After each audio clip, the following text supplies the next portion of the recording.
Castorol is a film podcast filled with dubious opinions, plot spoilers, and a healthy sprinkling of bad language. Thanks for listening. Take a much loved movie and stir in a different cast. Add a hint of nonsense for a flavor that will last. Garnish it with fun, film facts, it's food for the soul. It's a tasty, yummy, silly, funny movie casserole. Casserole. Hello and welcome to Castorol. My name is Jim, and each episode myself and my two co-hosts Sam and Nick review one of cinema's much loved or unloved films with the aim of also serving you up a delicious recasting. But before we can get into that all, of course, don't forget you can follow and subscribe to Castorol over on Apple, Amazon, Spotify, YouTube, Podbean, or wherever it is that you get your podcast from. And of course, don't forget those all-important 5-star reviews. And of course, if you like what you hear and you want to become a member of the Castorol family, head on over to buymeacoffee.com/Castorol podcast, where you can leave us a little donation in which we can use to make this podcast the best that it can be. And of course, with that donation, leave us a little recommendation on what films you would like to see us cast in the near future. As I said though, I am not alone. First, he is the slightly tangy mango chutney. It's Sam. Oh, I love a mango. I love a mango chutney. Oh, is this going to be curry themed? He is the fresh and minty mint writer.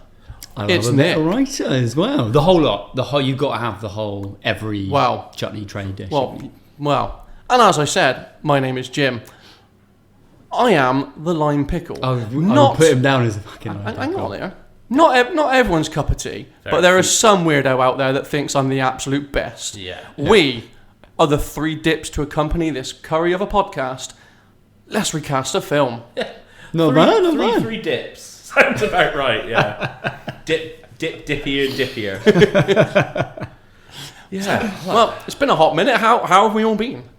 Pretty good. Yeah, been biz to the shiz. Yeah, That's what is the it kids really are saying busy? nowadays, right? That's definitely Definitely the lingo of the youths. Been real bizzle. Is that right? Maybe. That what they're saying on the mean streets of Bristol? Yeah. Yeah. Yeah, good. What I've been doing? Well, it's obviously been the summer holidays, so lots of spending time with the kids, trying to frantically think of stuff to do that isn't spending every ounce of money in the bank. Oh yeah. And obviously, this is the first day back at school for kids. So how are you? Unless your kids are still off. No, yeah, my kids are still off actually tomorrow. So Is it? Oh, yeah. 2 inset days. I wonder why. Yeah, it still seemed fairly So quiet. two inset days for you. 2 inset days. Ooh, lucky you. I was going to say, I was back today, so the wife was quite relieved that she was getting a respite. I think that our family is maybe in the minority. We do not find the kids going to school respite, because you've got to make sure their packed lunches are done and all of that routine is back. Sorry, yeah, like the packed lunches are done and the school backpacks and making sure their uniforms right and that they've done their homework and doing the school run, which is literally the worst thing. Is the school run. Oh. I'm pretty happy to not be worrying about that. Yeah, lucky you. So sense of smugness over there here from you, Nick. No, that's not just different. But yeah, all good really. Been watching some good films. Obviously the one that we're recasting. Yep, Logan's Run. Yeah. You said it Straight off. We said it last week. Did we? I know, but The Mega Wheel said it. it's a mega. They are aware of what film we are doing. Well, they've even seen the title, but we still do that pretense. Oh, I'm of not sorry. knowing. So I've listen to that. I forgot. The one time where we were both ready for it to be surprise. Yeah, we're doing don't- Logan's Oh, Run. I'm sorry. listen to You're them. right, because our listeners are idiots. They are going to have forgotten the last episode. That's what we've been saying before. Yeah, but that's because we didn't have the Mega Wheel. But it doesn't matter. We should still stretch out that. All right, I'm sorry. You're So right. we don't know. Ignore me. Oh, we don't know what The film. one We that don't know what film you we're doing. The Castorol film this week. It's a mystery. It's a What could it be? But I've also watched the Cornetto trilogy. Nice. Which is obviously Shaun of the Dead, Hot Fuzz, and World's End. And they are so good. Do you know what? Even World's End, which I think a lot of people were like, oh, it's the low end of the trilogy for me. I think it's good. I think it's fine. So I think it's got really funny moments in it. Yeah, I watched it back. I watched it when it first came out, and I think I watched it again since then. But I haven't watched it for a while. And having had a chance to think about it, I think the thing that it not makes it worse, but just different, is in the first two, Simon Pegg, for however terribly is in the first one ever, he's the sort of competent one, and Nick Frost is the bumbling idiot. Yeah. And then in World's End they flip it. Yeah. And it just doesn't work quite as well. Yeah. I think that's the main thing that lets it down compared to the first two. Yeah. But I Nick Frost does. He's a better bumbling. He's a better bumbling idiot. Yeah. But they're so good, and I heard somebody say that. I was speaking to someone a while ago, and they said that Shaun of the Dead was a bit overhyped. Ooh, strong claim. And I definitely think Hot Fuzz is the best of the three. But I think Hot Fuzz is probably my favourite comedy, and I would find it hard pushed to have anyone say that it's not the best British comedy of all time. Do you think part of that might be that I'd say it's definitely up there. Yeah. It's got to be. Do you think some of that is because it's sort of West Country, Somerset based, and maybe us all being born and bred? Yeah, but then that would only give us a bias. But I think up and down the country, I think it's considered probably the best. I think it's probably, I think the reason I think it's also liked in America as well, because I think they think of England as either posh, Cockney, or farmer. Yeah. And so I think it fell into one of their like preconceived the British kind of like yokels. I just think it's so good, like especially Hot Fuzz. I was just watching it and I was like, the cast is the cameos in that film unbelievable, isn't it? There's some great cameos in that film, isn't there? Jim Broadbent. I mean, like, and like also like I go around and I bandy favourite actors, whatever, but Timothy Dalton must be up there for me. Oh man, I've seen Timothy Dalton in 3 films, and that is or in 3 roles, I should say, as James Bond, as the guy in Flash Gordon, and the guy in Hot Fuzz. Do you need to see him in anything else? Those 3 films are just so good. He could not have been more perfectly cast in Hot Fuzz, could he? Like, he's so good. Catch me later! It's so good. It's so good. And like, just him when he's like, in the car constantly turning up and he has the music that's like... And obviously he would have had to have been such a good sport, I think. And I think if he hadn't fully embraced that role, it wouldn't have been anywhere near half as good. But he really embraced like supermarket overlord sort of. And just like you could just tell at the end when he just like impales himself on the church. He's like, "That's where I have." It's so good. It's like, it's just a good time all around that film, isn't it? And of course, an amazing Point Break reference. Point Break reference in it. See, this is the thing. I don't think we'll ever have those films on here, because how would you... It'd be so difficult to recast. We'd only make it worse, as we do the vast majority of films. But I think out of the 20... it'd be 22 films today that we've covered, I think we've maybe only made 2 better. Yeah, possibly. Even those are questionable. Yeah, and that's only our opinion on that. That's not what other people think. They might all still think we've done an absolute shambles of a job. Also, last one from me, little hidden gem. Went and saw Garfield in the cinema. Oh, did you? In the cinema? My son really enjoyed that when he saw it. It was really good. Was it actually good? Was it? It was. You know what? It was one of those ones where I thought, oh, this is going to be like, like the Smurf films or the Alvin and the Chipmunk films, and they are awful. But this was definitely like, it was more like, I mean, obviously Chris Pratt doing the voice, but it was more like the Super Mario film. It was pretty good. They had some actual scary moments in it. It was a bit more than we were expecting. They cater a bit more for adults as well, with like the humour and some adult humour. And, it felt a bit more like a Pixar kind of. So yeah, I would say Garfield 1 definitely worth a watch. Nick, Nick, what obscure film or TV show have you watched this time around? Was it from Korea or? Not an awful lot, to be honest. I think other than Logan's Run, which I just finished. Just run. We don't know what film we've done. Did you not listen a minute ago? Look, I don't want to take people on some kind of emotional carousel. Okay, let's just do this thing. Not a lot. I watched a couple of bits on Netflix, like a couple of documentary bits, a couple of like true crime murdery things. Can't remember what it was called. I watched a 3-part docuseries which was about the Waco thing, Waco, which is like insane. I never really knew a lot about that, but it was like the however many day, 40-day, 30-day siege of this cult in America. And it's always the same thing, right? It's always like some douche who has convinced everyone that he's God or the Messiah or whatever, basically using that to have sex with everyone, and then it all ends in either flames, disaster, or arrest or something. See, we also watched this like weird cult one called like the 7M, the TikTok dance cult. Oh, we started that. And like, do you know what's weird? Obviously, I don't want to be too controversial here, but like, what's so strange is when you hear about how there are like no laws in America about cults. Yeah. There's no law against starting a cult or being like inducted into a cult or done, and essentially coercing and manipulating people to take all their money. Yeah. And what's weird is because I think the definition of cult and religion probably not that different. I mean, they're often intertwined, aren't they? There's very often a religious element to most cults. If you just sat there and were like, oh my God, we've got to go every week and we've got to like say all this crazy stuff and we've got to believe all this stuff and this guy stands at the front and he tells all this and we give him our money and we say thank you and we love him. And you're like, is that cult or religion?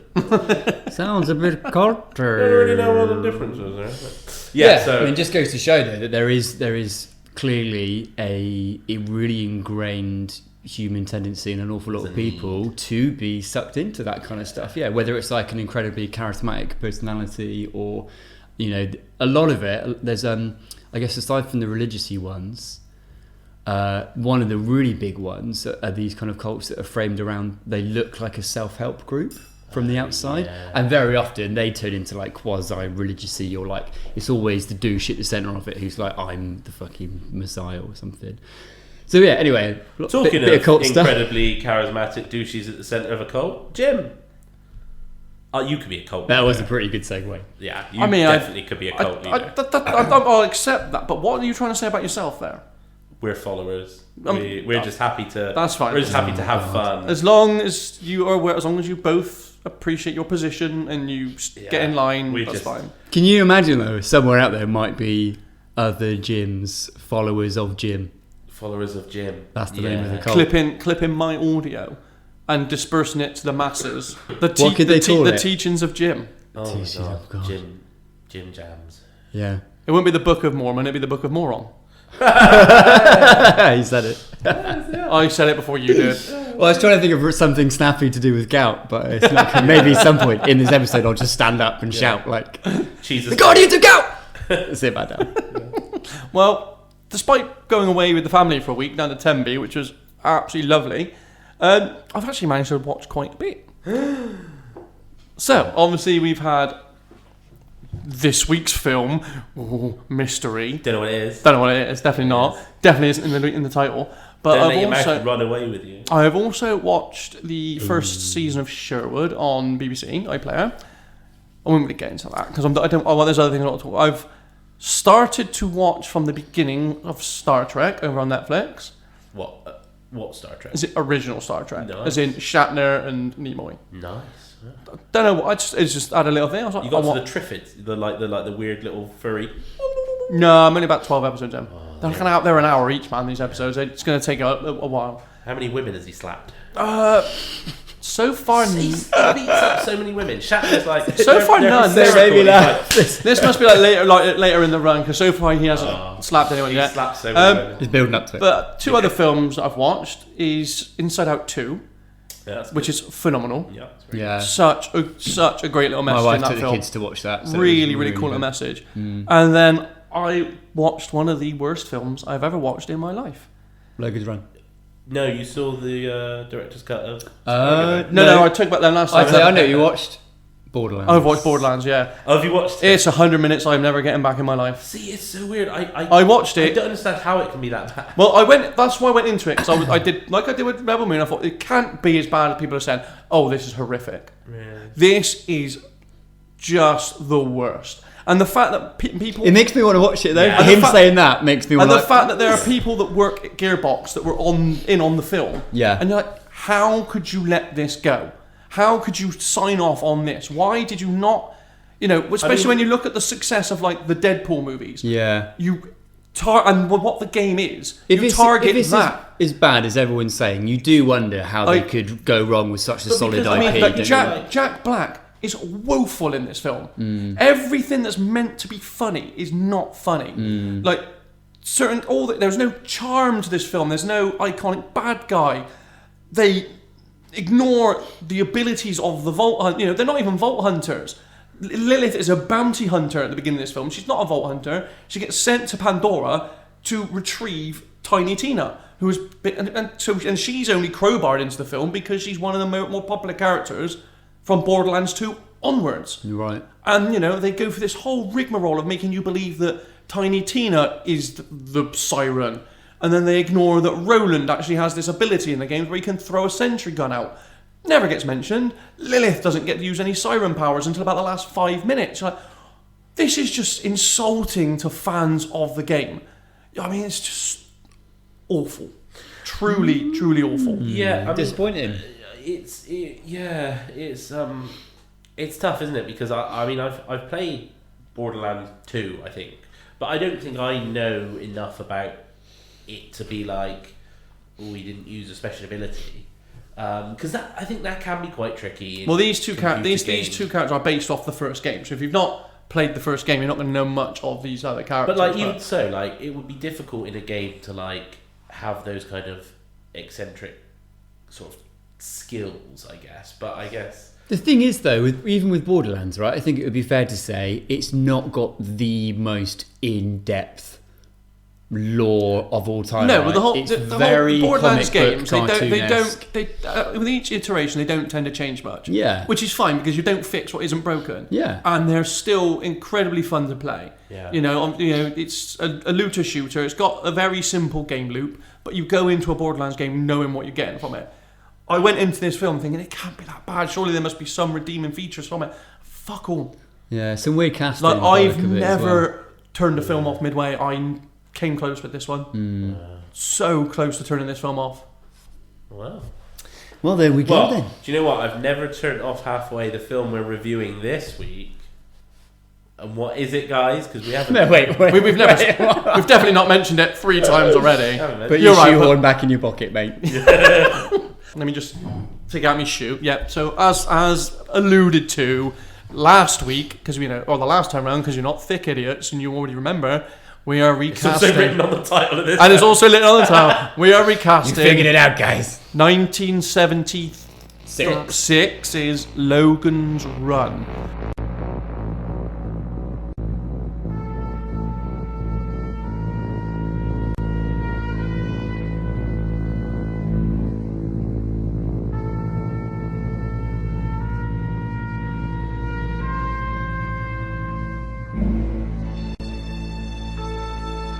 You two were really excited about this film, so yeah. I'm gonna throw to Sam first if you give me us the synopsis and your brief just to quickly add as well. I think that when we met up to watch The Island, yes, I think it hit me at that point. Oh, this is basically based on Logan's Run. Oh, we should add Logan's Run to The Wheel. It's a classic, and it happened to just be like the next one that we picked. Yeah, because you were both very excited when it came over. So it's obviously a film that you're both very familiar with. Yeah, I mean it's let me do the synopsis and then we'll talk about why. So give the synopsis up, man. So as Jim has alluded to, Logan's Run is a 1976 American science fiction action film directed by Michael Anderson. And I had a look and I don't really know any of his other stuff. It's not like he's done other ones that immediately jumped out at me. It's starring Michael York, which people may know from either the Austin Powers films or the sort of the early 90s Musketeers. He was D'Artagnan. Yeah, it was Austin Powers to me, where he's like the spy chief. Chief. Basil Exposition, which is an amazing name for something.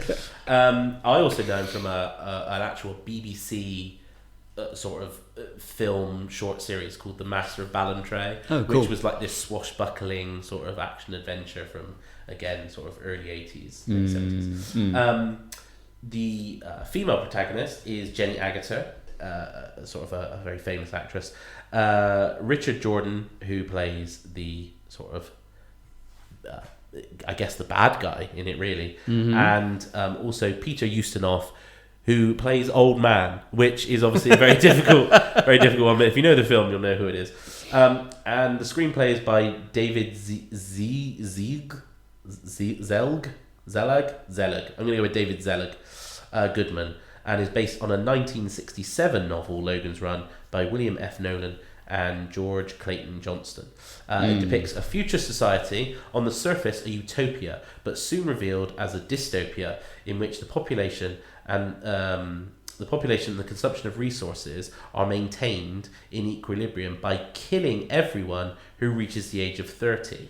The story follows action of Logan 5, a Sandman, basically like a policeman in this kind of futuristic city, who is terminating others who have attempted to escape death and is now faced with termination himself. So he's basically like a policeman. He and Francis, who's like the bad guy in the end, but his partner, his partner and friend, they are Sandmen, which are like policemen, and they are tasked with terminating people who are called runners, and there are people who choose to not go on carousel, which is when you turn 30, you have a gem in your hand that starts flashing red, and that means that you have to go on carousel, and the idea is that they are looking to be renewed and come back, but you find out throughout the film that no one ever comes back, and they're just killed at 30. Yes.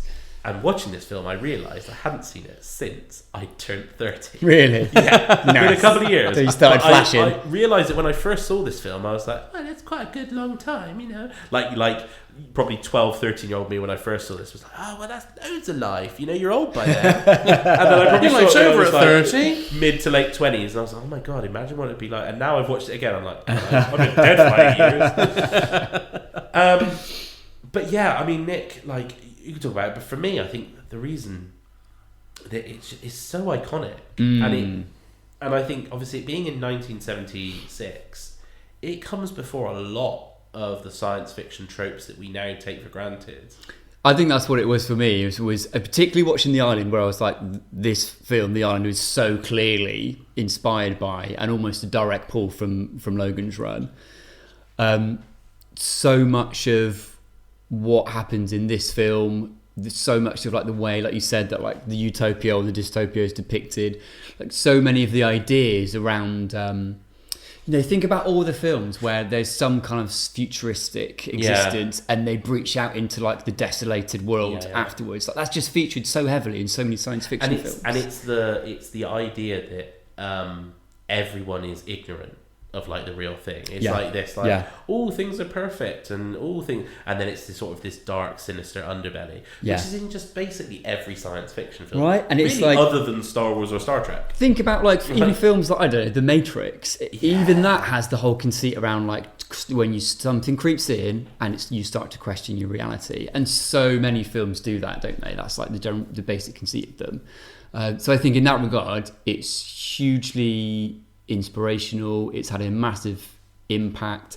Rewatching it, I don't think it's aged particularly well. I don't think like HD has done well for any of these old films. Probably like not, I saw a lot of wires. Oh, did you? I didn't notice the So many wires Okay. on carousel, on like the flying machines that like dispose of the bodies. They did say apparently that was the most difficult thing to do, was carousel, where the people are like going around in circles, then they start to and levitate. You so see them like the classic wire work when they're only flipping like with their arms straight and their legs straight. And they just... Look at me, I'm spinning around. Was it only wires you could see? Was it? I mean, there was nothing else hidden anywhere that you could spot now. But is this the point where we need to go back? Given that this is going to be another example where this is a film that me and you, Sam, have watched before. Yeah, we've probably got a real soft spot for. James, you come into this for the first time. You've never seen it before? No. Right, watching okay, a 50-year-old film. Jim, what do you think? Yeah, I really like this film. Yay! This is really cool. There was some really, really cool moments in this film. I think there was certain scenes where, like, obviously, this is more something Nick can speak on, being the musical guy, but I think the musical score in certain films, music is actually great. Really just fit at so perfect. Good. Like that chase scene, just that little just really fit really perfectly. I mean, like I said, there's some scenes that really haven't aged well, like the all white robes going onto carousel. Not particularly great choice now when you look back on it. There is one bit of which I got a bit of an issue with. Is it the robot? I mean, we'll get to him. Robot's great. Well, I mean, considering by this point you've had Doctor Who throwing out Daleks and Cybermen by this point, I think they could have done a better job with the robot. No, there was not in 1979. There was a point in the film which had me just go like, what? And yeah, but when we get to it, so I need one. So I feel like I've missed something. Well, let's get to it now. I don't know why. So obviously the whole point is that Logan is tasked with going undercover to find sanctuary. And obviously when he finds the people and he uses the tracker, and they all come to descend on him. But then they continue to run. But why has he done that if he's already made the decision to continue running? I don't get his decision to bring the Sandmen to the people when he's already made the decision he's going to continue running. So I don't think... So that got to that scene, I was like, well, one of these two decisions are not right. Why? No, so he hadn't. So he triggered it too early by accident. Because if you notice, he gets there, gets through the door, triggers it. Because he thinks and then they have beyond the is going to be sanctuary, like, wait, this isn't sanctuary. And he's like, no, sanctuary is further on. So he thinks he's got to sanctuary, so triggers it. And then the conversation with the people, that he realises he's not at sanctuary. So he's like, oh, crap, like, we need to carry on. And then I think very quickly, like, as soon as he realises that sanctuary isn't happening and this robot's freezing people and there isn't anything and that there's an outside world and they've basically all been lied to and the gem goes clear and he realises that he really loves Jessica, I think at that point he's like, now I'm out, now I don't want, like... And also, yeah, like you said, that there is no sanctuary at that point. It's like the whole thing. I do... It's not as... It gets a bit funny. Like, there's no clear... Like, watching it back, like, other than the adversity they both face, the sort of the love story is the classic, like, well, he's the main guy and she's the main woman, so they're in love. I must fall in love with you. Well, actually, I think you're doing that a disservice there, Nick, because I actually thought it felt really ahead of its time that it put the impetus on the woman. Like, you know, she rejected him several times. It wasn't until she said, now I say yes. Yeah, it wasn't... When the romance happened. It wasn't... Whereas it was kind of rapey, which was nice. No, whereas around this kind of time, you're probably used to seeing the likes of Roger Moore and God in Bond, like, just walking up to some woman and being like, I'm Bond, I'm the sexy hunk, let's fuck. You know what I mean? But this, I really enjoyed... Taken straight from Moonraker. Yeah, well, I really like how they put the impetus on her to say, no. You know, she actually felt really, like a really strong woman to be like, no, we would do this on my terms. The problem is I think that my... And you got to say, because this started with him calling her as a booty call. Yes, but is he also kind of gay? Because he very quickly swiped a bloke away.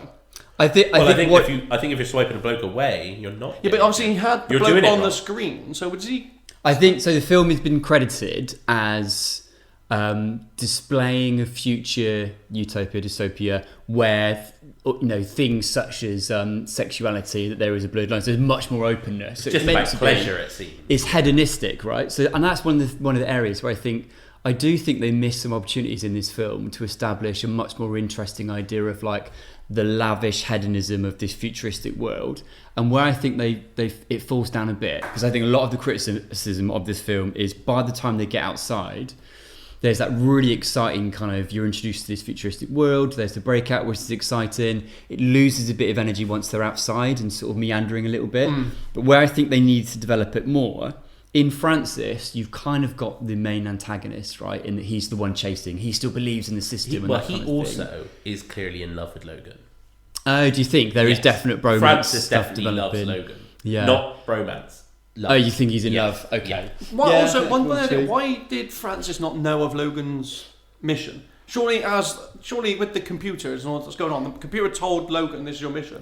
Surely all the Sandmen should have been aware of Logan's mission. This is where I think what it didn't develop enough was to develop the controlling computer intelligence that's in charge of the whole place as the central antagonist. So we didn't get more of a sense of like what that computer's motivations were. We didn't understand more about like what happens when the humans, like, if we would have seen them being recycled, that was the secret, or all that kind of thing. But I think I mean, again, it's not explicitly stated, but my sort of inference from it is that obviously the computer wants as little people as possible to know about this stuff, because I think it knows that if everyone knows that nobody is renewed. Yeah. Everyone dies at 30 on Carousel. Yeah. Everyone's going to say, well, no, fuck that. Yeah. So I think the computer's like, we need to find Sanctuary, but I don't want anyone knowing about this if needs be. So just Logan knows. And it explicitly says, like, do not tell anyone else. Yeah.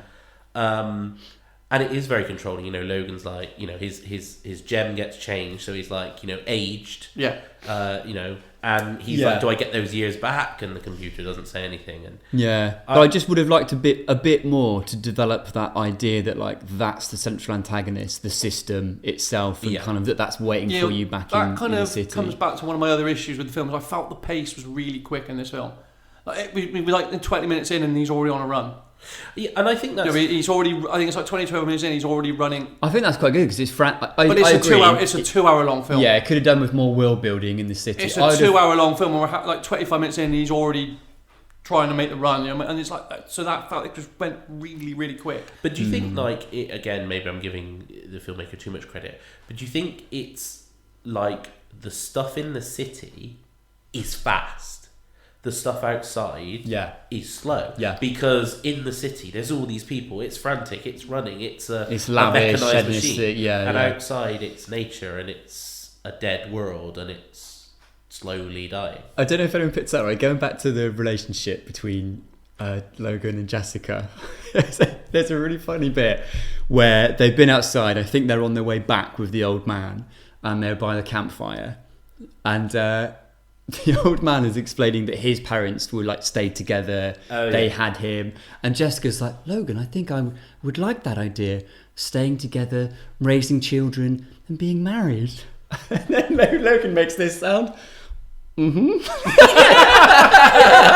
I don't think it was intentional at all, but it totally came across as he was like, oh, fuck. It does sound like even in the future, better like fucking marriage. So all they fucking think about marriage and kids, for fuck's sake. It's funny. I just going back a minute, because I did want to make a point about my only kind of criticism of the film is I feel like Jessica has a bad story arc in that she starts off a much more strong, independent woman than she ends. Like, she starts off and she is a member of this resistance. She's searching for her friend.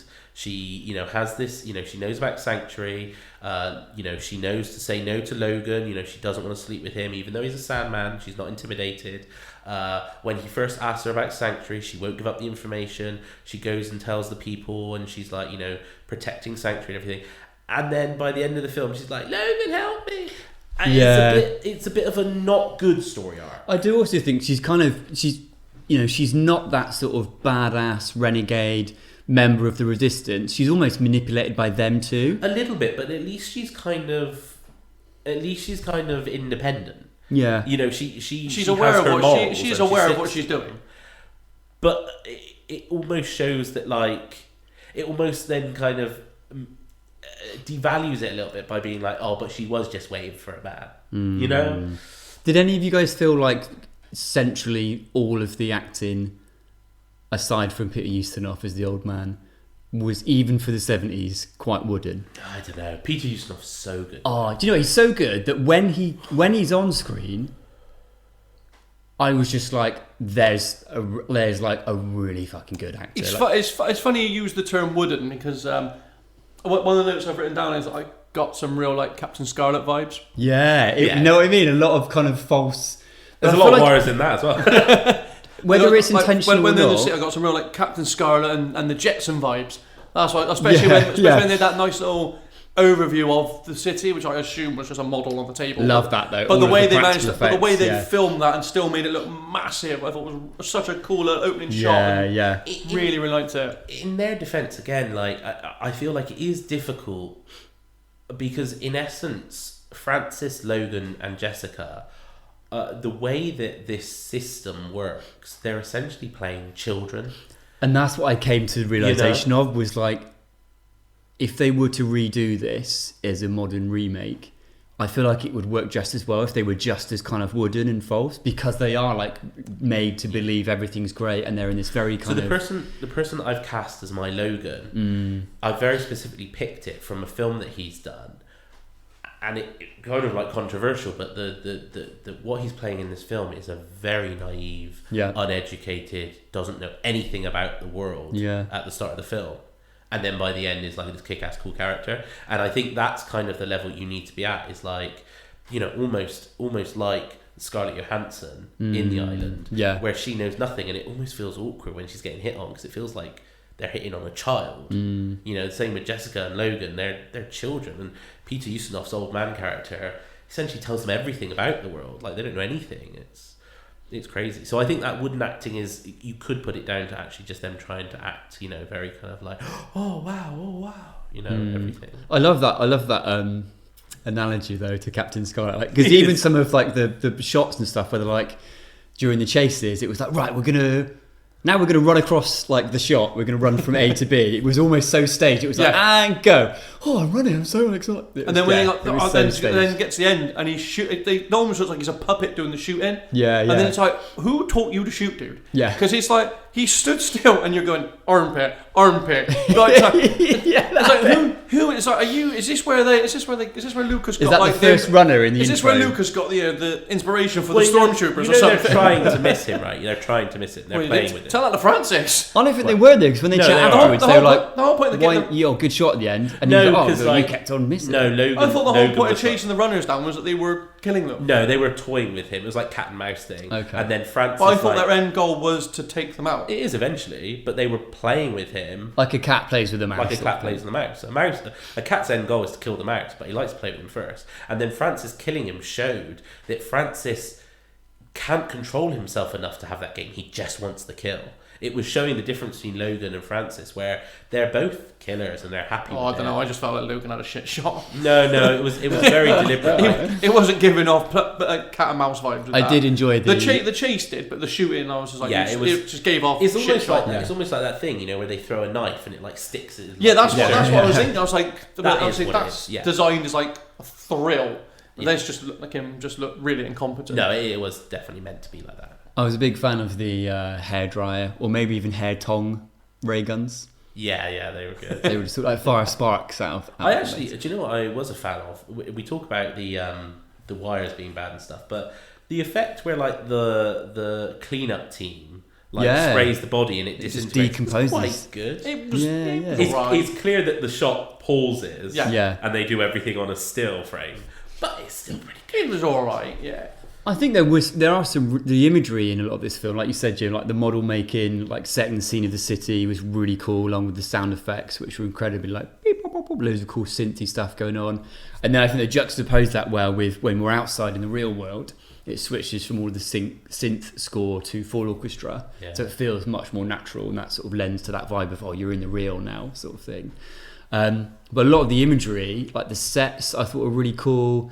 A lot of the kind of crystal, there's a recurring motif around like this crystal kind of form. So like at this middle of the carousel is that red crystal, and you see a lot of the crystal things everywhere, like on the palm of the hands, you get the crystals that seem to power a lot of other stuff. And I really enjoyed the scene. There's like a hand sculpture with a big crystal in it. Yeah, that was really cool. Yeah. But the the face slicing machine scene was really cool. And I loved it how someone gets thrown in, like the face sculptor guy gets thrown in and sliced up and stuff. I think I definitely saw this film before I should have, because loads of the scenes have stayed with me. Like that face slicing machine where he gets cut up. In my head, coming up to it, I was like, oh my god, this is a bad scene. I know this is a bad scene. And then you watch it and you're like, it's not a bad scene at all. Yeah. But in my psyche, it's definitely one of those ones that stuck to me. Equally, Francis's death, when he's like hit by that pole like 3 times, and the music goes really well with it. Yeah, like, dun, it's quite shocking. Yeah, and I think like again that just heightens the fact that Logan they don't understand the human body. They don't understand how frail it is. You know, they've shot people and no one's old, so they don't understand frailty. They're all like, you know, as make as they can be. And he almost hits him and doesn't realise that him hitting him is going to kill him. And so he like hits him 3 times and he's like, why are you getting up? Like, why are you dying? Yeah. And Francis' death, again, like had this weird thing in my head where I remember it being quite shocking from when I was young. And then now watching it again and realising Francis loves Logan. And one of the reasons he's so angry is because he's jealous of Jenny. And then like he dies in his arms, and he looks at his hand, and he's like, "Oh, Logan, you're free," or whatever, or you've been renewed. Yeah. And then dies. It's really touching, actually. And then they bury him, and that's the first person that they've ever buried, is like his best friend and someone that's tried to kill him. It's actually done really well. There's loads of moments, and actually I found that all the stuff outside, although it does slow the pace down, it's at that point that it becomes not this kind of fun, like fun, like 70s action sci-fi. It becomes like oh my god, they know nothing of the world, and even if this all happens and they don't die at 30, they'll probably die at 35, because they don't have this like thing surviving them. They don't know how to survive in this world. The old man is going to have maybe a couple more years where he's got some people around him, which is nice, but it's bleak. I suppose it's weird, because at the very end of the film, when the credits roll, it switches back to a view of the city, and the music is dark and tense again, as opposed to like the really uplifting.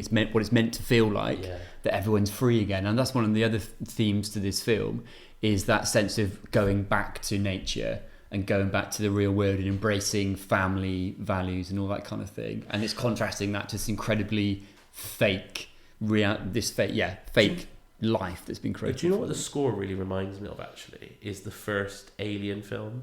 Because at the end of Alien, when the credits roll, you have this very bleak music again. Yeah. And what it leaves you with is not a sense of like Ripley's victory, but of the people that you've lost. And like that, Alien is meant to be how the greed of one corporation has cost 7 people their lives.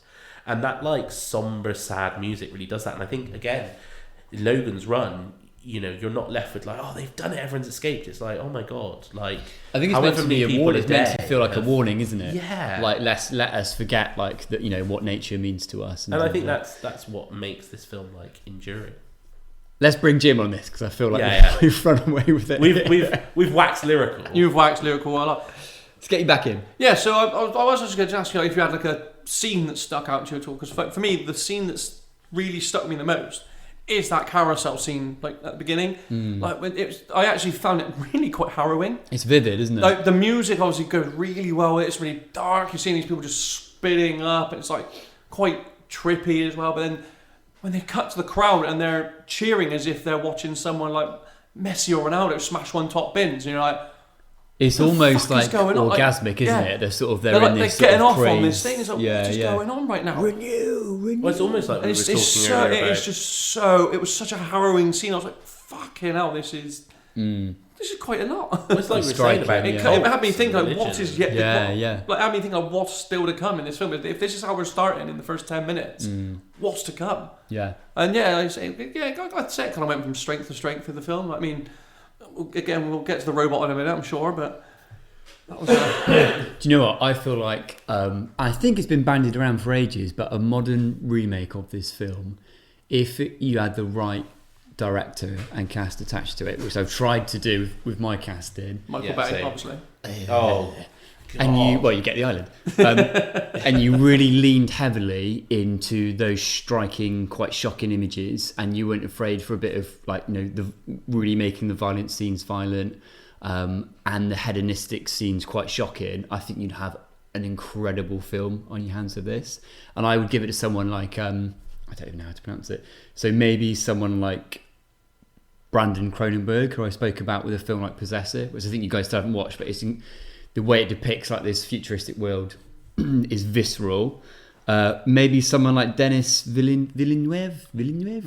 June Villeneuve? Yeah. For that kind of massive scope from a science fiction perspective. Or someone, this is what I was looking up earlier when I was looking up your intro. I don't even know how to say it now. Nicholas Winding Refn, the director of Drive. Oh. And I think that kind of visceral, it would have like ultra violence, but it would have really striking imagery as well. So not Zack Snyder then? This film's meant to have pace. Zack Snyder of Watchmen, yes, please. Yeah. There you go. 2 different directors, I think. It's so weird, isn't it? Oh wait, directed by but not fucking written by. There you go. That's what. Anyway, let's not. We've digressed quite heavily. What's really funny is I typed in Logan's Run remake, and the first thing that came up was a picture of the island. So a lot of people have said, "Is this a Logan movie?" But apparently, it was due to start filming in 2024. Actually, did I hear that Ryan Gosling was attached? I mean, probably he's attached to probably most things these days. Well, isn't he? Ryan that's Gosling partly why I out said of that Logan's Run Dennis Villeneuve, because with Blade Runner, I thought Ryan Gosling was amazing in the remake.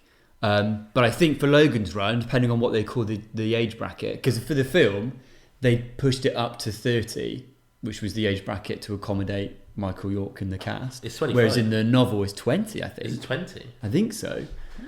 Which would have been a completely different film if you had that much of a younger cast as well. I wouldn't like them to do that because it's gonna, if they make it that young, it's gonna basically have the Hunger Games. Hunger Games territory. Yeah. I actually do think though Jennifer Lawrence nowadays would be. Oh, we don't want to talk about that yet because someone might have recast that. So before we get into any recasting, should we give some star ratings on this film first? Yeah. 5 stars? Out of 5 stars, right? I mean, that can happen. Yeah, possibility.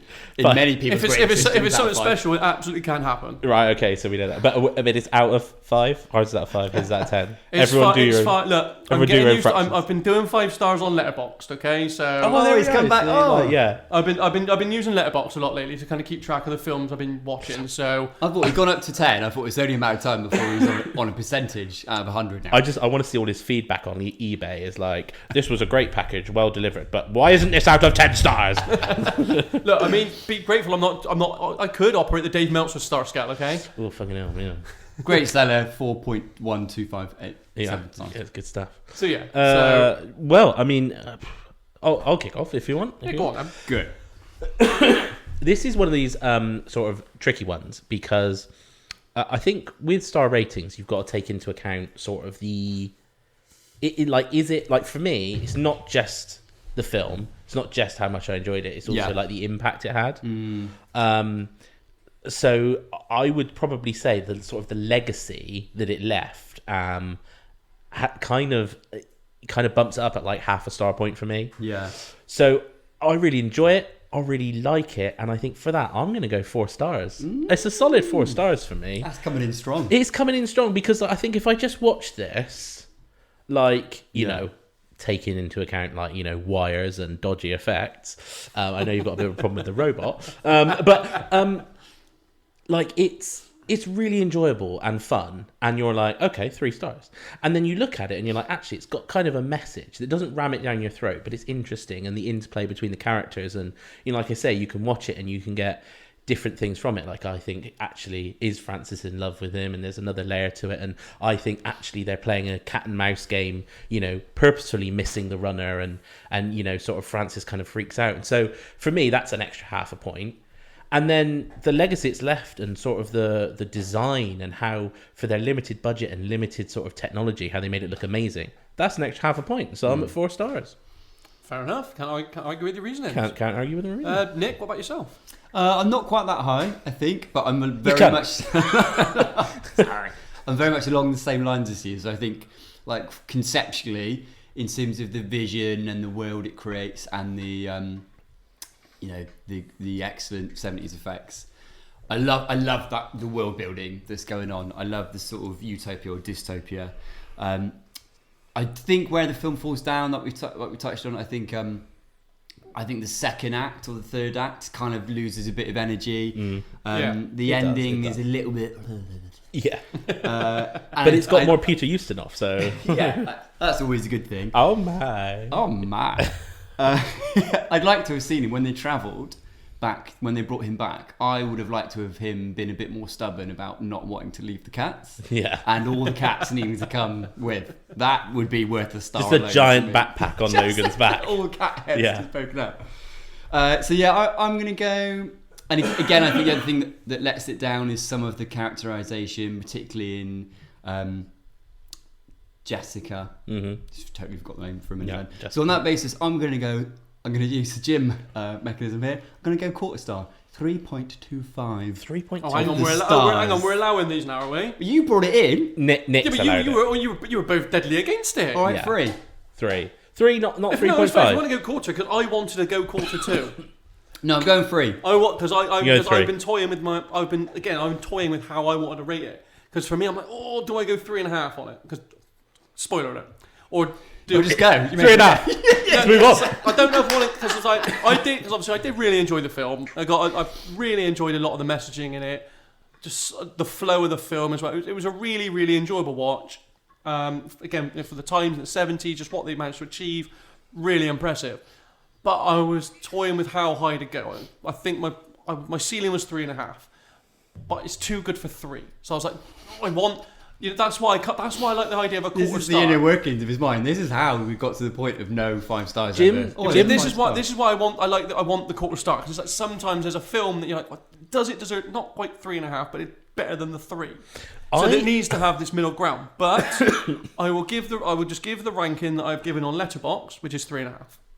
What is Letterboxd? It's just a website or an app that you use to just put the films that you've watched, and you can give star ratings and little reviews. We've been talking It's about. just something you can. It's just a tool to keep track of films you've watched. We've been talking about whether we eventually have like Patreon content or something. Should it not just be all of Jim's reviews? In a packaged up, maybe handwritten in a tome.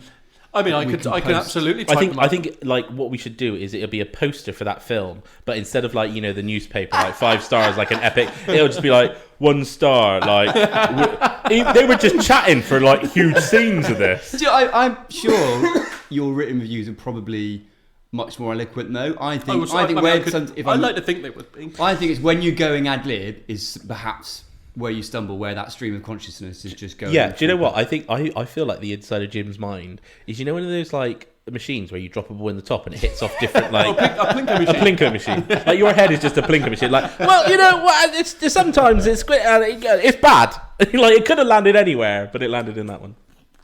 Can I just say as well, the score is well worth shouting out on this film, particularly the futuristic element. I think that the bloop, bloop, bloop, bloop is worth a star alone.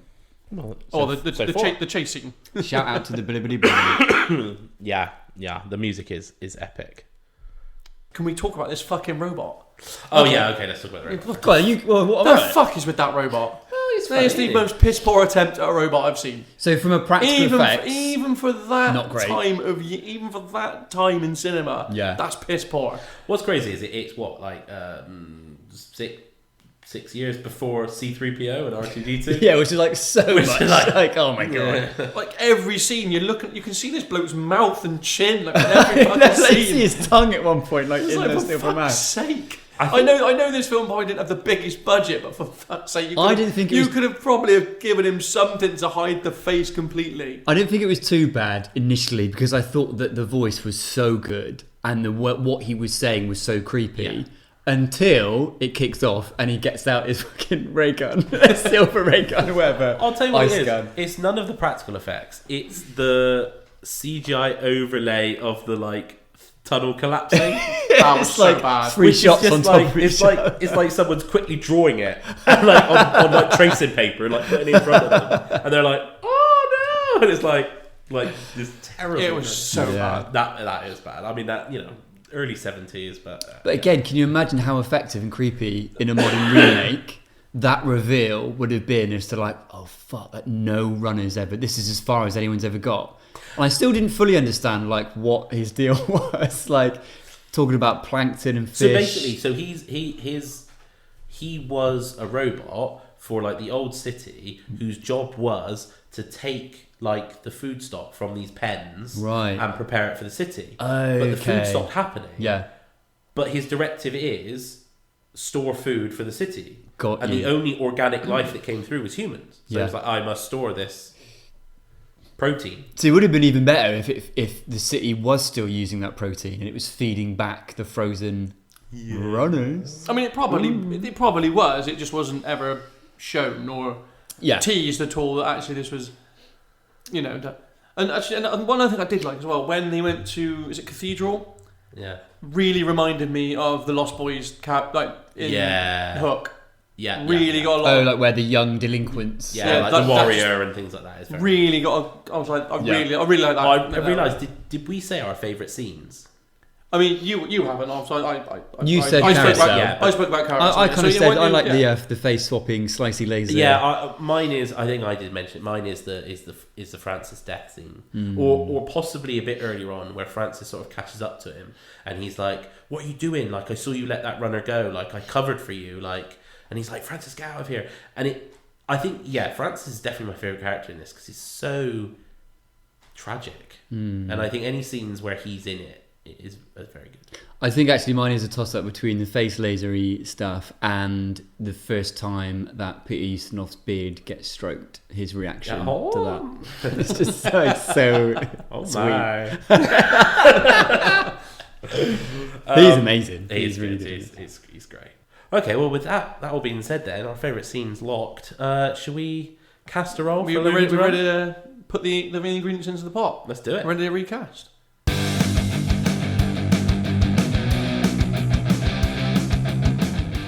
Do you mind if I go first this time? No, you go. You're that confident. Well, no, I'm not confident. I'm just really happy with what I've got. Well, I mean, yeah. Mate, feel your 1976 disco boots. Yeah, so I've actually gone Cuban heels. I'm actually quite happy with this. So yeah, so I've gone for people that I actually think they might have been age appropriate from when the film was released. Should we cover who because we're doing 4? Yeah, so we're doing so the 4 we're doing is so it's Logan played by Michael York, Jessica played by Jenny Agutter, Francis played by Richard Jordan, and then Old Man played by Peter Ustinov. Oh my. So those are the 4 we've chosen. And so for Logan, I have gone with Kevin Costner. Yeah, I can see that. I think because Logan's he's a bit of a Lothario, isn't he? He's a really good the right age. Quite a young Kevin Costner. I think he'd been about 20. I think it says he's around 20, and about the time of releasing this film. So is this just an alternate cast in 1979? Well, if it was made in 76, not released in 76. Yeah. So I'm kind of going for that kind of thing. So because obviously he's a really attractive bloke. He's a bit of a Lothario, and I think Kevin Costner's got that about him.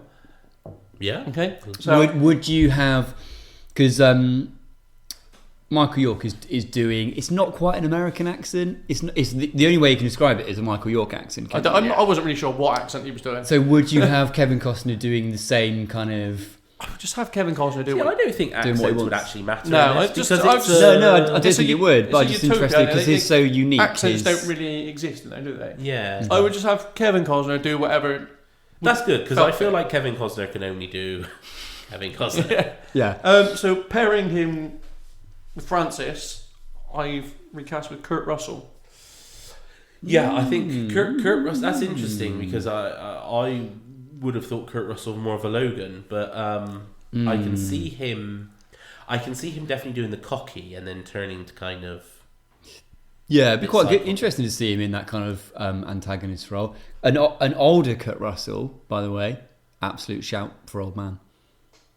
Yeah. I think could have been. Yeah. Like Kurt Russell now. Could have been. Yeah. So Jessica is a lot of the same qualities of someone that I picked. Actually. So Jessica, it's a really easy pick, and I think when I mention these 2 words, you'll just throw a lob in your pants. So I'm just going to throw the words golden bikini at you because I'm recasting her with Carrie Fisher. Oh yeah. It's got that could totally work actually. I think it's got that classic. Well, she's a very beautiful woman, and Carrie Fisher was very beautiful when she was younger. Yeah.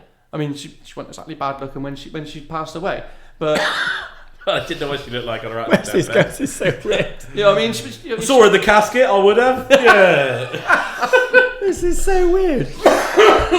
Interestingly, would you agree that primarily your casting decisions are visually based in the main?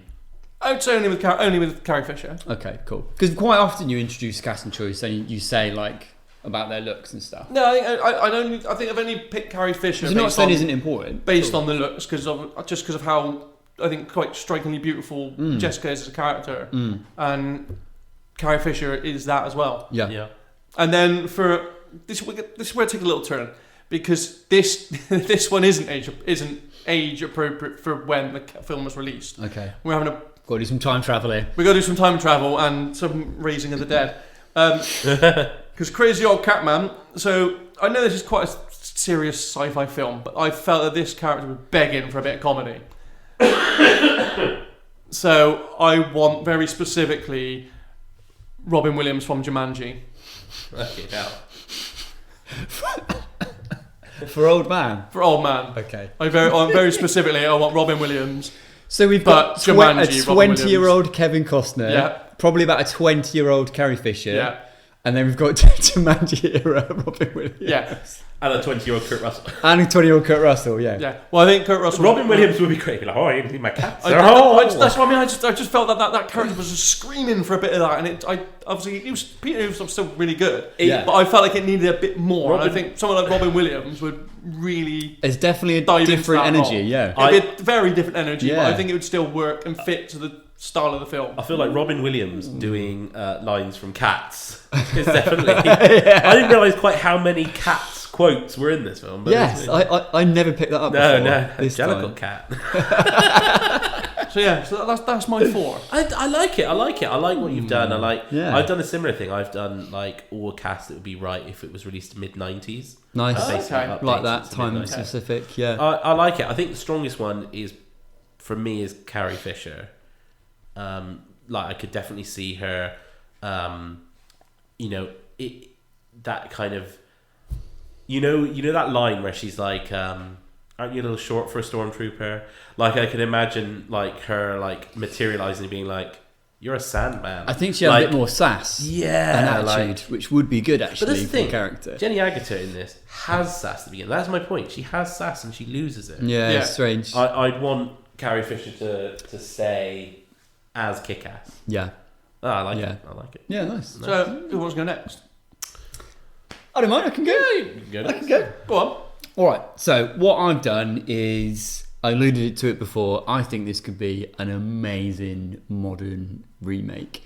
If they really hinged on like the sort of the darker elements, so you're the really going striking fully imagery. Modern cast, are you? I'm going fully modern cast, yeah. Are you posing a director as well, or are you just going... One of the 3 that I mentioned, I think could be in safe hands, yeah.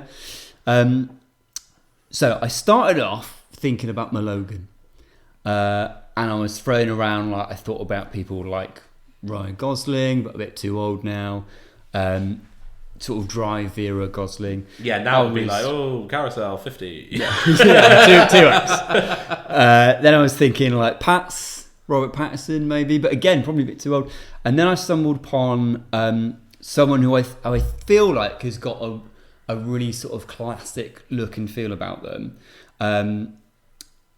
And would look good if the remake was kind of used a bit of the 70s look and feel and technology. You know what I mean? It was almost like a pastiche of that kind of stuff. And that is Charlie Heaton, who you may know from Stranger Things, who is Will, I think? Yeah. Or the older brother in Stranger Things? Yeah. But then, here's what happened. Then I thought about Jessica, and I thought about pairing it with someone like Mia Goth, who I think has got a really kind of a striking ethereal look about her. You probably won't know because she's been in a bunch of really good horror films recently. I was going to say the name's not incredibly talented, striking British actress. But then I stumbled on Jodie Comer from Killing Eve, right? Oh, she's brilliant. She's so good and she's so strong, and I kept feeling like, in comparison, it kept feeling like she'd be dragging Charlie Heaton along. Yeah, like, come on. She would be the stronger of the two characters. You're doing a gender swap. I'm doing a bloody gender swap. I like it. I'm not thought of other names or anything. Jodie Comer can still be Logan, and Charlie can be Jessica, or just Charlie. Just swap it. Yeah. Well, Charlie, it could be called Jesse. Jessica's Run. It could be called Jesse. Okay. Oh yeah, Jesse. Yeah. Logan and Jesse. I thought that could be really. I don't see any. No, if you're Lola's going, Run.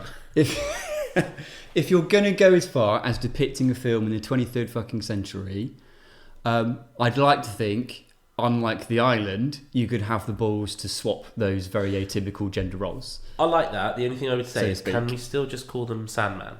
Yeah, it'd still be I think Sandman. that's the thing. Yeah, it doesn't need to change. Because that's so iconic, isn't it? Yeah. Well, I don't know. In this day and age, how woke people are, I think they'd be demanding you call them sand people. But that's the thing. Like that's like. I don't feel like. Or it'd be sand thems. I don't feel like man has to be attributed to gender. And it's Sandman just because it's got that cool try sort telling of all the assholes out there that alliteration cry about it and stuff. Yeah. So yeah, Jodie Comer's Logan 5, the Sandman. Charlie Eaton is his other runner, Jesse. Okay.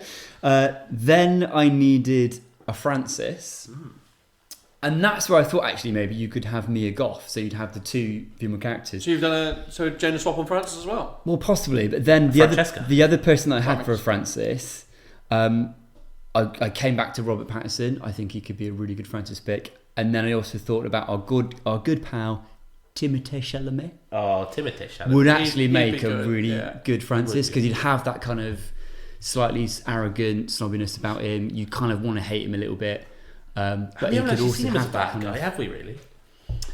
Not really. I don't think. Not to the same. He gets a bit crazy in Henry V, but he's still Henry V. He's not a bad guy. Yeah. He's kind of good. Yeah.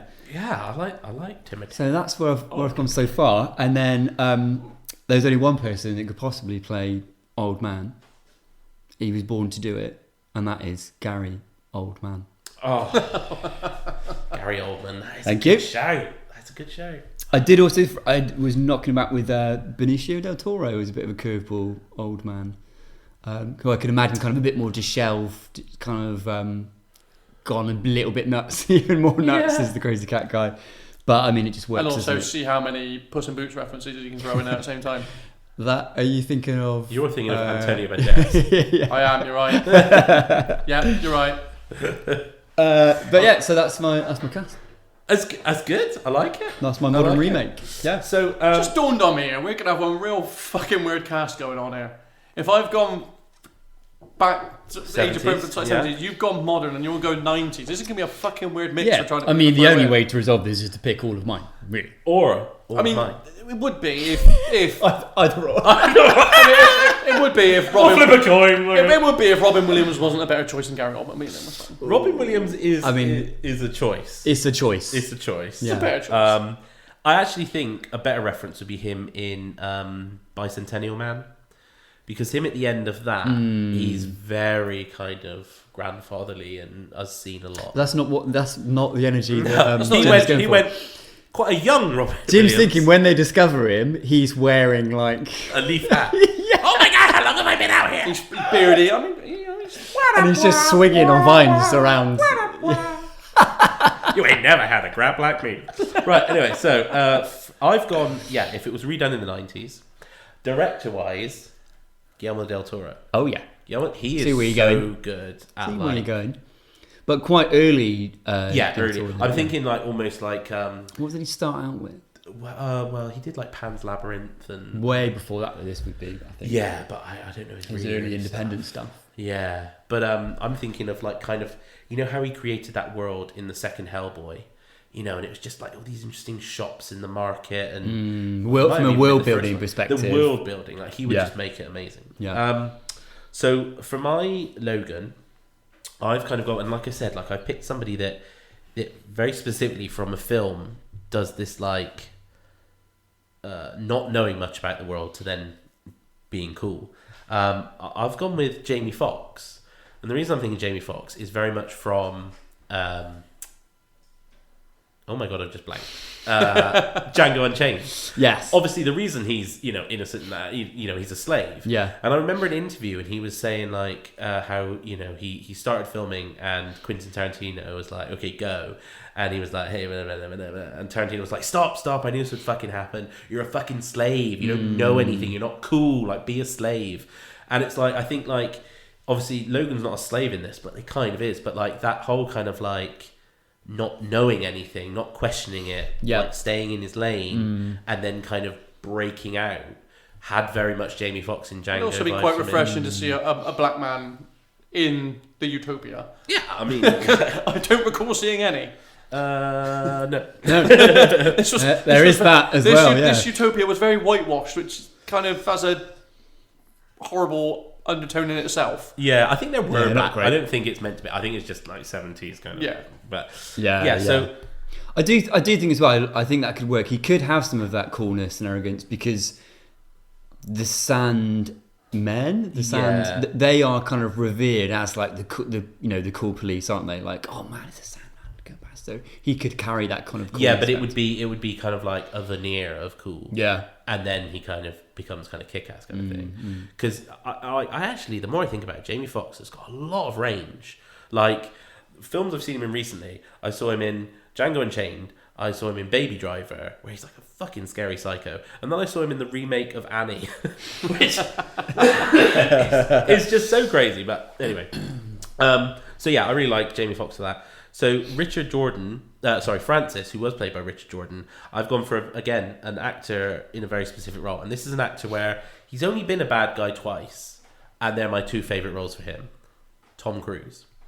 And Tom Cruise in Interview with the Vampire as Lestat. Yeah, early Tom Francis Cruise. is very much a Lestat character. He's all about the look. He's all about his status. He's all about, he's the nicest, most generous, loving guy in the world as long as you're doing exactly what he wants. And that is Francis.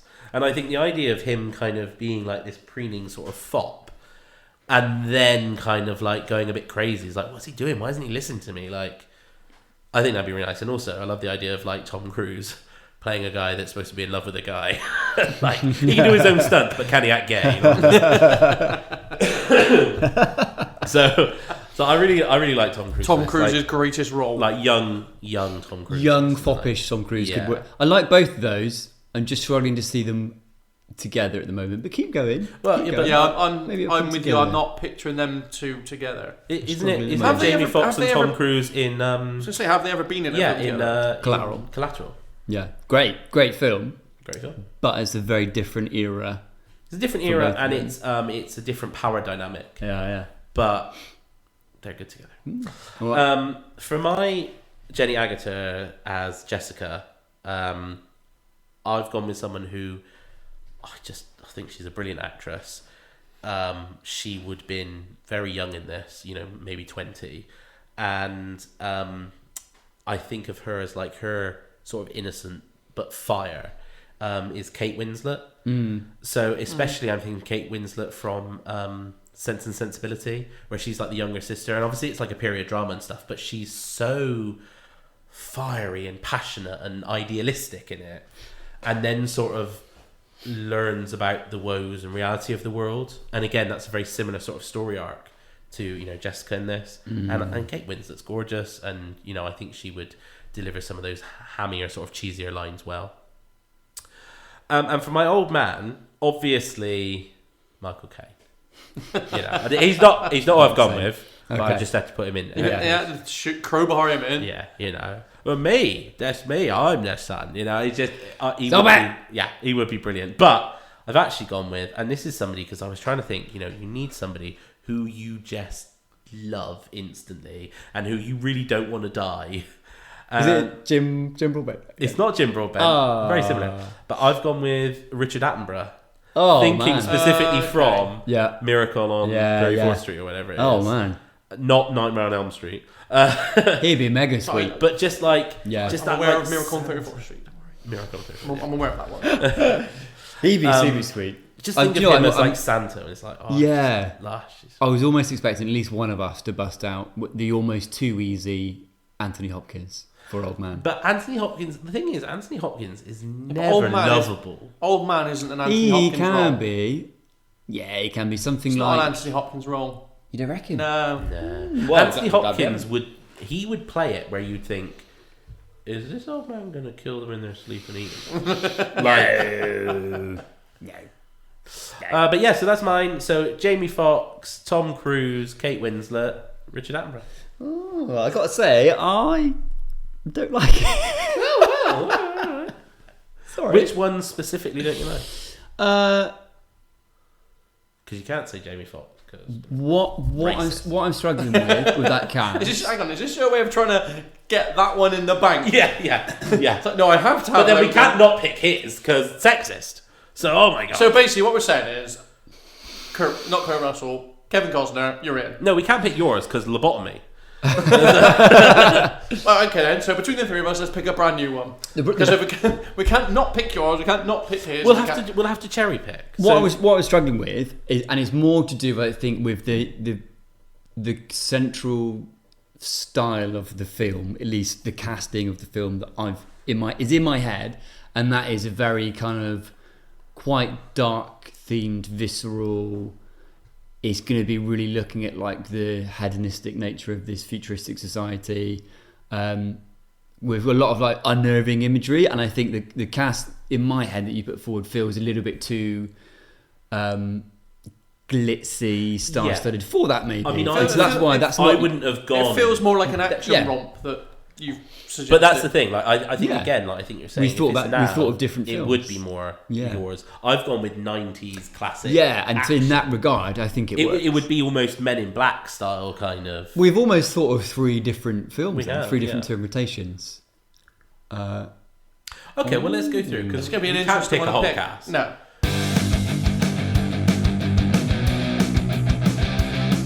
Who's our favourite Logan?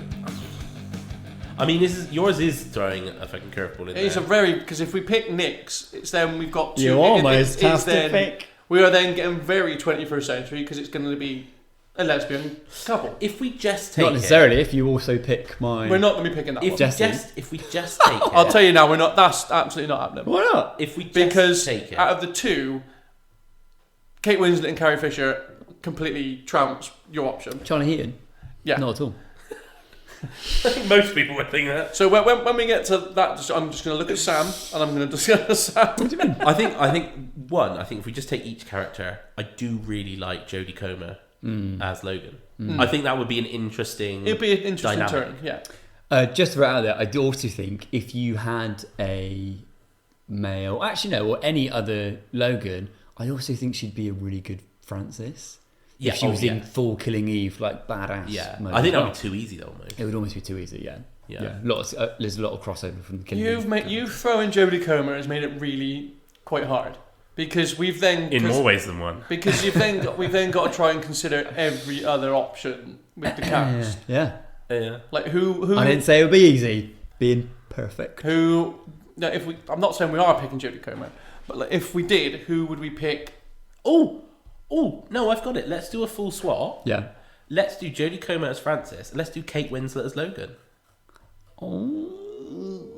Kate Winslet as Logan, as like the more innocent, kind of lighter, hopeful of this like double act. I don't like that. I'm struggling to see it as this would be 90s Kate Winslet as well. So we're talking like what, pre-Titanic? Just before Titanic. Yeah, or around Titanic time. Struggling to see it. Oh, I don't like that. I want to head there, but struggling to see it. We've seen that she has got those chops later on. Yeah. Yeah, but I think it's the kind of thing, that comes. You want us to specifically consider 90s Kate Winslet. Yeah, but 90s Kate Winslet didn't get that role, but we know from later roles that she can do that role. Yeah, but did she not get that role because back then she couldn't do that role? No, I think so. Have you seen Sense and Sensibility?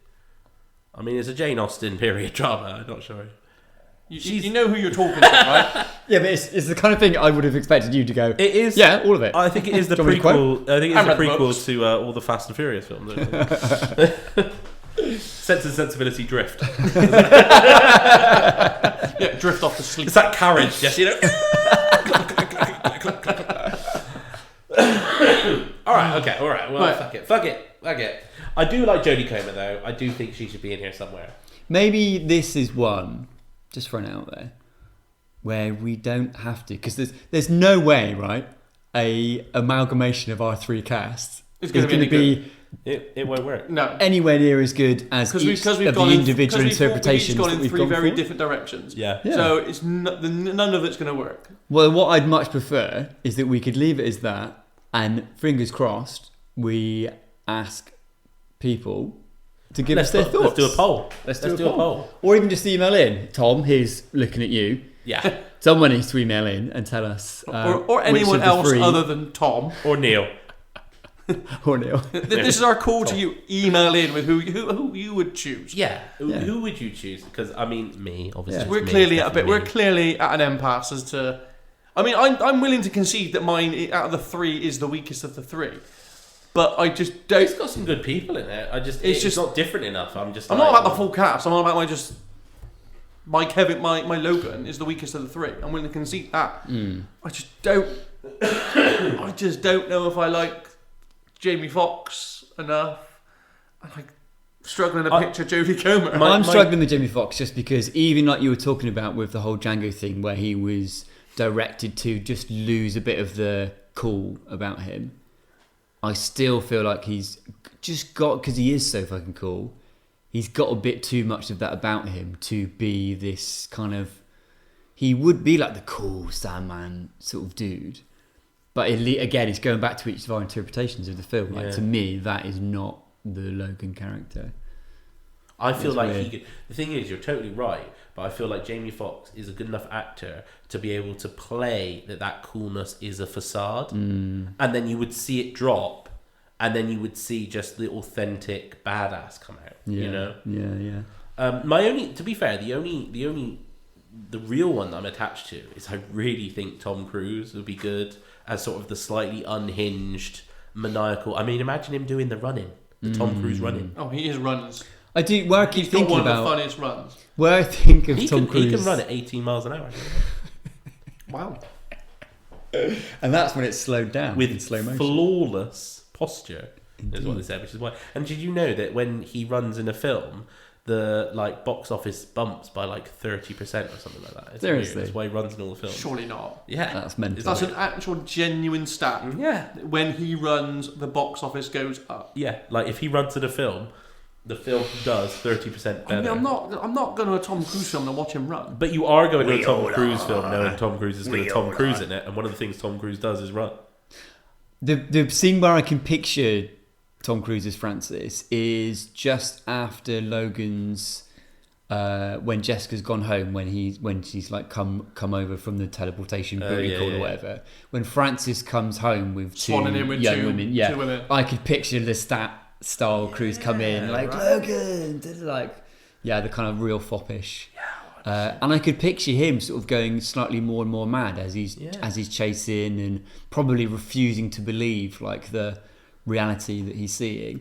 And I think that's something the film could have built on more, was that contrast between, as Jessica and Logan are being exposed to the real world, they're witnessing the wonder, the sunset. Oh my God, are these trees? All this kind of amazing stuff. And I felt like it should have been more contrasted with Francis's disgust of the real world. That could have been that could have gone a bit satirical slapstick though, because they're oh, lovely sunset, and he's sat under a tree in the rain, and they walk through a field and he stubs his toe. You could do it through look and feel, couldn't you? And you could do it through for example, it'd be something like they're looking at the beauty of the leaves on trees or something. He has a similar scene where he goes past and he's looking at an insect eating another insect or something, just it's the same scene, but his interpretation he sees something completely different. Yeah, I felt they see the beauty, he sees the violence of nature. Yeah, because he's still embraced in the core concepts of his life. All of these scenes though would be amazing with an unhinged Tom Cruise playing it. It'd be alright, yeah. So what are we saying? Are we saying? Are we? Well, we make up our own rules. Are we putting the three casts up on socials, or are we going to pick someone? No, let's just put the three casts up, because I don't think Jodie Comer and Tom Cruise is a good fit. Young Tom Cruise and Jodie Comer works. But again, I also don't think Jodie Comer and either Carrie Fisher or Kate Winslet's a good pairing. No, it's not. But I think actually this is one instance where I think actually having two men in that role is interesting, because I think even in this day and age that homosexual undertone is interesting. You could have lesbian undertones, well, still homosexuals, you can still have gay undertones, but it's not as kind of... I think it's more impactful. Everyone's of course they're women. I think it's more impactful with two men. Yeah.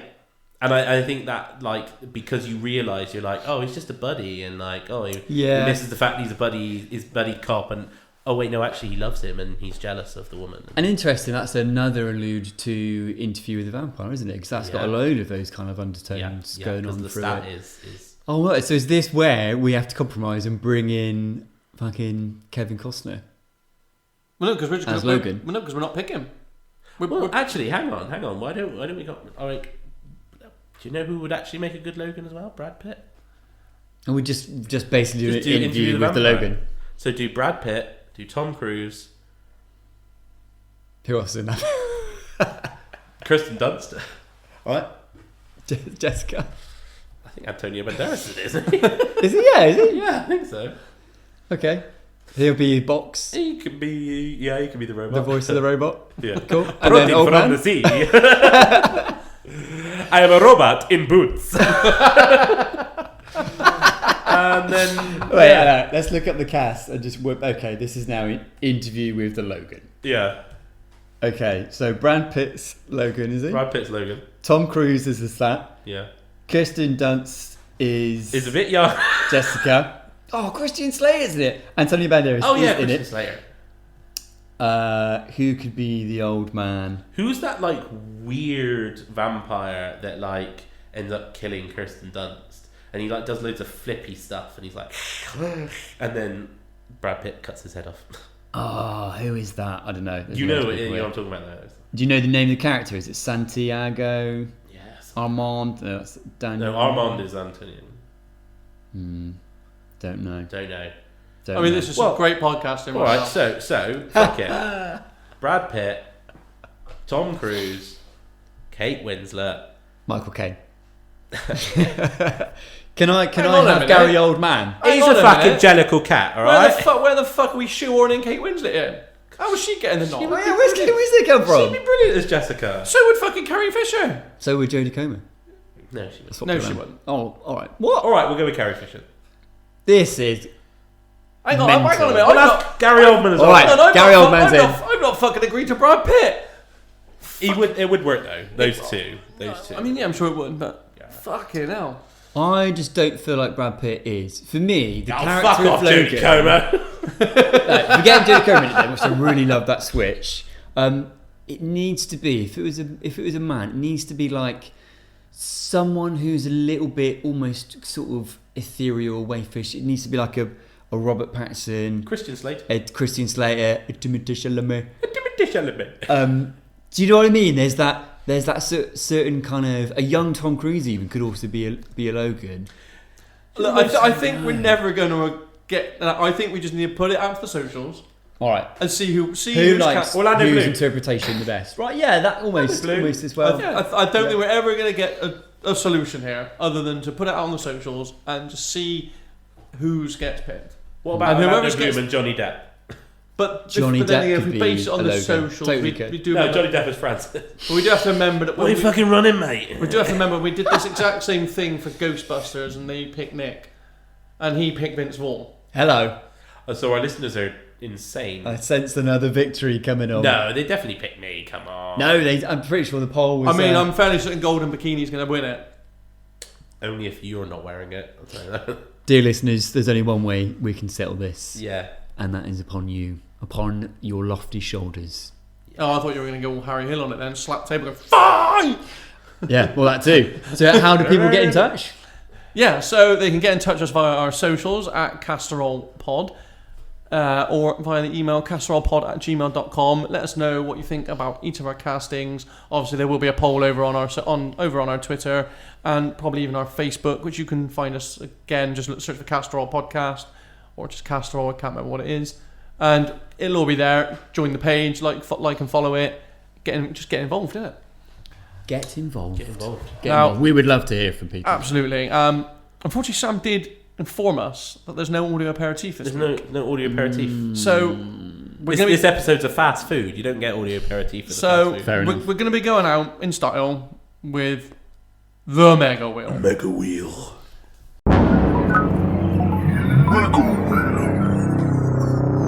Let's see what the wheel has I'm excited decided. for this because there's For us some to- very, This is actually genuinely in the bit. there's some proper films on this now. I mean, I'm just going to double check I have deleted Logan's run Oh. because there's a very good chance I haven't deleted it. Fuck it, we'll recast it again. We didn't decide this time. 3 more interpretations of this film. yeah. I don't see it there. Just I'm gonna let's go go. with Jodie Comer. So, On the off chance that you land on Logan's run again, if it's Don't there. say it. yeah. All right. Ready?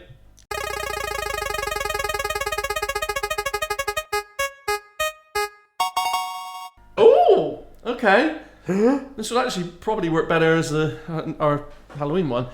So the Mega Wheel has chosen The Thing.